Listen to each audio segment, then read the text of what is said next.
શું બનાવ્યું મમ્મી? એકદમ મસ્ત લીલા નારિયેળમાંથી બરફી બનાવી દો, ખાંડ વગર અને માવા વગર, પણ માવા વાળું જ બનાવી દો.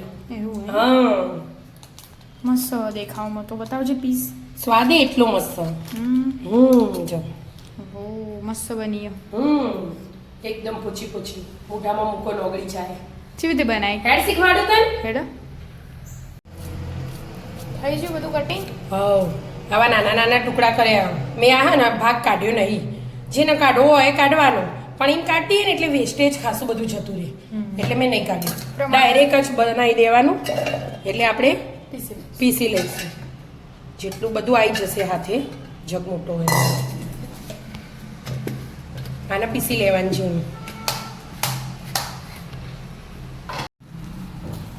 પીસાઈ ગયું?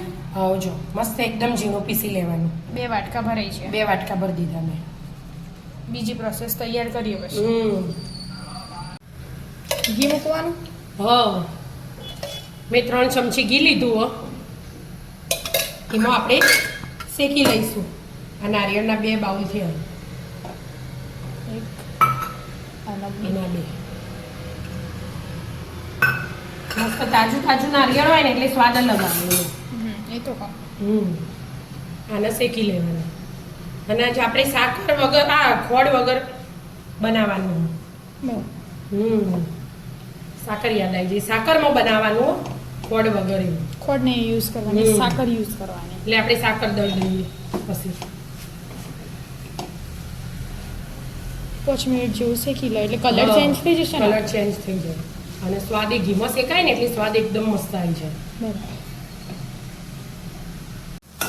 ખાસું શેકાઈ ગયું કે? ખાસું શેકાઈ ગયું. જો છૂટું છૂટું થવા માંડે ને, ગેસ એકદમ ધીમો. 1 વાટકી સાકર લીધી અને નાના જગમાં પીસી લઈએ. સાકર પીસી લીધી. હવે સાકર એડ કરી દેવાની. ગેસ છે ને એકદમ ધીમો ધીમો જ રાખવાનું. અને આપણે સાકર એડ કરીને એટલે એવું બધું મિક્સ કરીશું ને એટલે થોડુંક પાણી છૂટશે સાકરમાંથી. બરાબર. એટલે હલાય કરી જવાનું. પાછું બધું જાડું થશે ને ત્યાં લગી. ખોડ ને ટોપરું તો મસ્ત મિક્સ થઈ ગયું. આ મિક્સરમાં ચોક આવી રીતે રહી છે ને, ટોપરું હોય. એ ટોપરું હોય. હરખું પીસાણું નહીં ને એટલા માટે. આ આપણે મિક્સ કરી જવાનું. સપાટી છોડે ને એવું થાય ત્યાં લગી. એટલામાં આપણે જે મિલ્ક પાવડર આવે ને, એ મિલ્ક પાવડર 10 રૂપિયા પેકેટમાં એ મળે, એ લઈ લેવાનો. જે આપણા વાટકીનું માપ હોય ને એટલી વાટકી, થોડી ઊણી હોય તો ચાલે. અને એનું અડધું દૂધ લેવાનું. જે વાટકી હોય ને એનું અડધું દૂધ લીધું અમે, અને 2 મિક્સ કરી દેવાનું.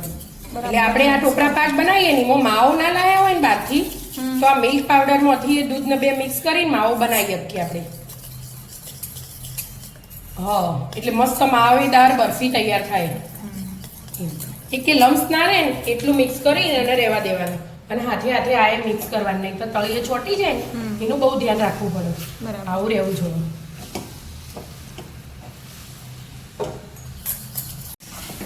આ મિક્સ થઈ ગયું. અને જો આ બધું હાથે ભેગું થઈ ગયું ને, હવે આ એડ કરી દેવાનું.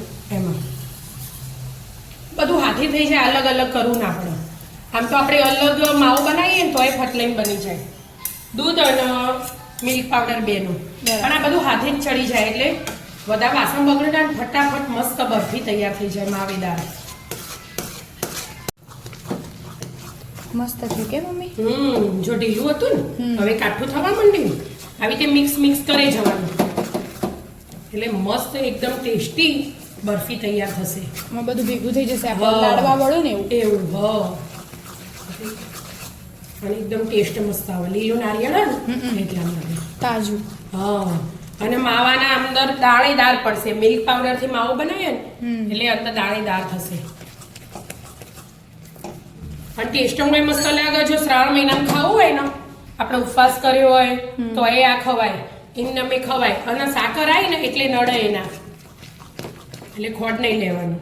અને પછી આપણે ફ્લેવર માટે ઇલાયચી એડ કરીશું, પણ બની જવા આવે ને એટલે. બરાબર.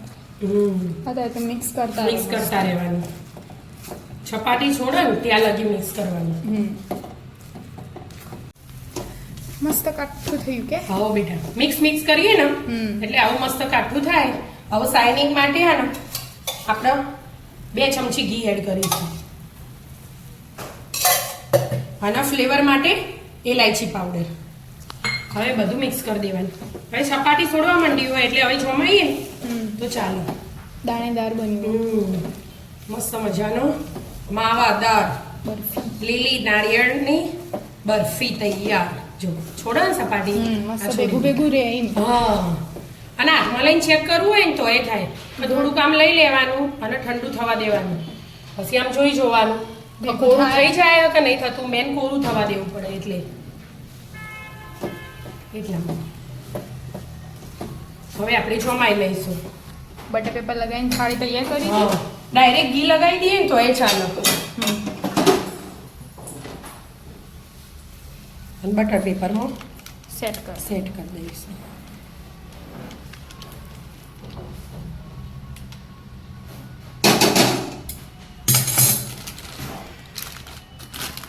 આખી થાળી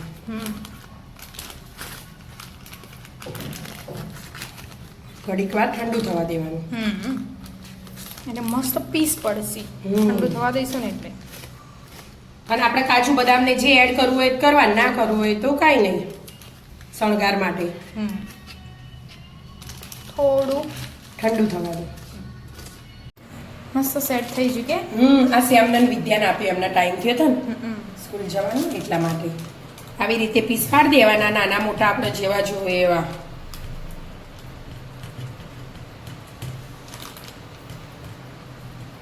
થોડું કાજુ ઉપરથી ભભરાય.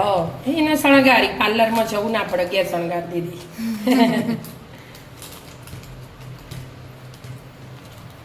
હા, એકદમ હેલ્ધી કહેવાય એનું. અને ટેસ્ટમાં એકદમ મસ્ત લાગે. તાજા ટોપરાના હા, હજી ઘડીક વાર થશે ને સેટ થઈ જાય. જો સેટ થઈ જ જઈએ. મસ્ત બરફી બની. રિવ્યુ સારા આયા, એકદમ મસ્ત બની લાગે. એકદમ ટેસ્ટમાં એકદમ મસ્ત બેસ્ટ. આ રેસીપી જરૂરથી ટ્રાય કરજો મિત્રો. આવી જાઓ મસ્ત મજાના લીલા નારિયેળની બરફી ખાવા. મિત્રો, અમારા વિડીયો ગમતા હોય તો લાઈક, શેર અને સબસ્ક્રાઇબ કરજો. રાધે રાધે.